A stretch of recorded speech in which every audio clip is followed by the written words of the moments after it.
Halo semua, salam sejahtera Malaysia, tuan-tuan dan puan yang saya amat hormati. Selamat datang ke channel Fel's Lifestyle.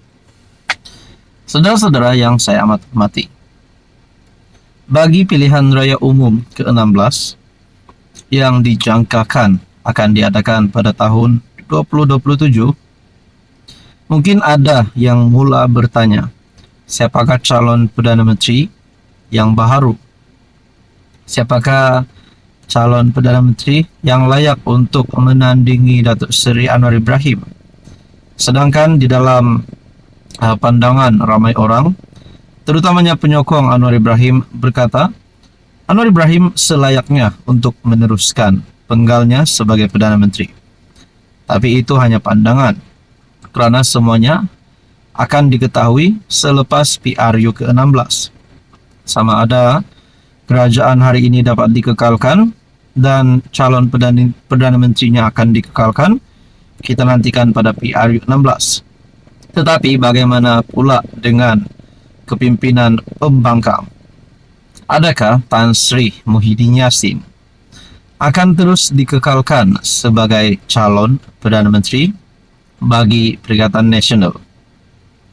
Sedangkan hari ini PN, parti komponennya PAS, Bersatu dan Gerakan.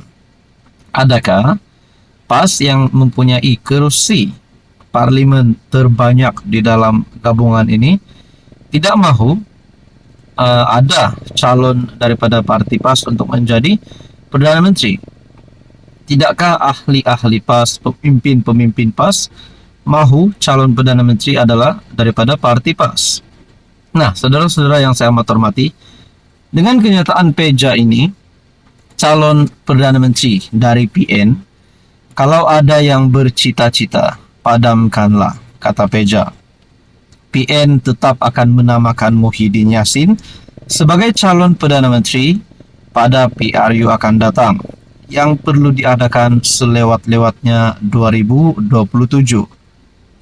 Naib Presiden Bersatu Ahmad Faizal Azumu berkata, perkara itu disepakati semua parti gabungan dalam PN sebelum ini dan pendirian tersebut dikekalkan. Katanya, Muhyiddin merupakan pengerusi gabungan itu, justru tidak timbul isu ada nama lain perlu ditonjolkan dan ditawarkan kepada para pengundi. Saudara-saudara, bayangkan kalau tiba-tiba ada pemimpin daripada PN dan kem pemimpin tersebut yang mahu calon mereka adalah bukan Muhyiddin Yassin dan mahu calon yang dinaikkan adalah pemimpin pilihan mereka. Adakah di sini akan ada perpecahan berlaku di dalam PN? Kerana ada yang kata Hamzah Zainuddin mungkin layak untuk jadi Perdana Menteri. Mungkin ada yang kata Azmin Ali pun layak jadi Perdana Menteri. Bagaimana pula dengan Hadi Awang? Jadi saudara-saudara yang saya amat hormati, sebelum ini pun timbul satu lagi nama daripada parti PAS, yaitu Menteri Besar Terengganu yang juga menjadi calon Perdana Menteri sebelum ini. Tapi itu semua mungkin hanya pandangan. Jadi saudara-saudara, menurut Anda layak atau tidak Muhyiddin Yassin untuk terus jadi calon Perdana Menteri?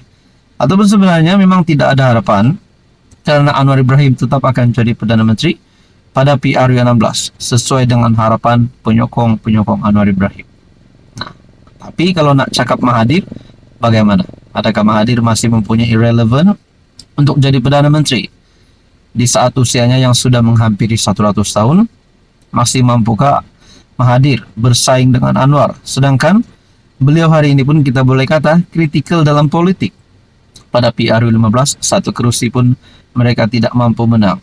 Saudara-saudara, apa komen Anda? Hai, hello, salam sejahtera Malaysia. Selamat datang ke channel Fel's Lifestyle. Saudara-saudara yang saya amat hormati, tuan-tuan dan puan, terima kasih kerana terus setia dan bersama di dalam channel ini. Kembali lagi dengan satu lagi perkembangan terkini ataupun satu lagi ulasan terkini berkaitan dengan status kerajaan negeri GRS. Adakah akan menjejaskan kempen kerajaan negeri GRS dan parti-parti di dalam kerajaan negeri sekiranya skandal rasuah di Sabah yang viral baru-baru ini melibatkan beberapa wakil rakyat daripada JRS ataupun kepimpinan tertinggi Kerajaan Negeri Sabah. Kalau benar ada nama ketua-ketua pemimpin-pemimpin di dalam JRS yang terlibat dengan skandal ini, adakah ini akan memberikan kesan yang buruk kepada Kerajaan Negeri JRS bagi mendepani pilihan raya negeri yang dijangkakan akan diadakan pada tahun depan? Pengumuman daripada Ketua Menteri Sabah Haji Jinor sebelum ini berkaitan dengan tarikh pilihan raya negeri adalah pada bulan Oktober 2025. Saudara-saudara, berkaitan dengan skandal rasuah ini, adakah ini adalah konspirasi politik untuk menjatuhkan Haji Jinor? Dan bagaimana pula di peringkat persekutuan? Kerana kita tahu Ketua Menteri Sabah telah menyatakan sokongan terhadap kerajaan pimpinan Anwar Ibrahim. Adakah sekiranya skandal rasuah ini melibatkan nama-nama besar di dalam kepimpinan GRS, Kerajaan Negeri Sabah, PH pimpinan Anwar Ibrahim, Kerajaan Persekutuan pimpinan Anwar Ibrahim, tidak akan segan untuk membuat tindakan sehingga tidak lagi bersama-sama dengan JRS di dalam kerjasama. Nah, saudara-saudara, berkaitan dengan video rasuah, PH akhirnya akan buat pilihan. Satu perkongsian daripada Malaysia Kini. Politik Sabah menjadi jaringan gabungan politik yang rumit selepas PRU15. Walaupun PH dilihat akan menjadi faktor penentu yang akan mengubah bentuk jaringan ini dalam PRN akan datang, perhatian kian tertumpu ke arah persoalan jika skandal rasuah yang mengaitkan gabungan pemerintah negeri itu akan memberi kesan kepada kerjasama politik di masa akan datang. Untuk memahami kemungkinan yang boleh berlaku, kita perlu melihat secara ringkas bagaimana penjajaran politik pada masa ini di Sabah terbentuk. Walaupun Sabah ada sejarah politik yang kaya, sebahagian besar daripadanya dari 1986 sehingga 2018 adalah BN sebagai kerajaan. Tempat itu digantikan warisan pada 2018 dengan PH sebagai sekutunya. Namun pemain politik utama di Sabah sekarang ialah JRS yang mentadbir negeri sejak 2020. Pada tahun 2020, JRS terdiri daripada BN, PN dan Parti Bersatu Sabah PBS. PN di Sabah pula terdiri daripada Bersatu, Parti Solidariti Tanah Airku STAR dan SAPP, Parti Progresif Sabah. Bagaimanapun, penjajaran politik di Sabah menjadi rumit selepas PRU15 pada 2022.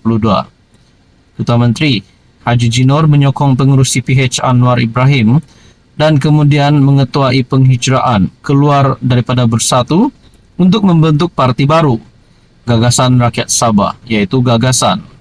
Langkah itu disusuli STAR dan SAPP, walaupun SAPP masih kekal sebagai komponen dalam PN.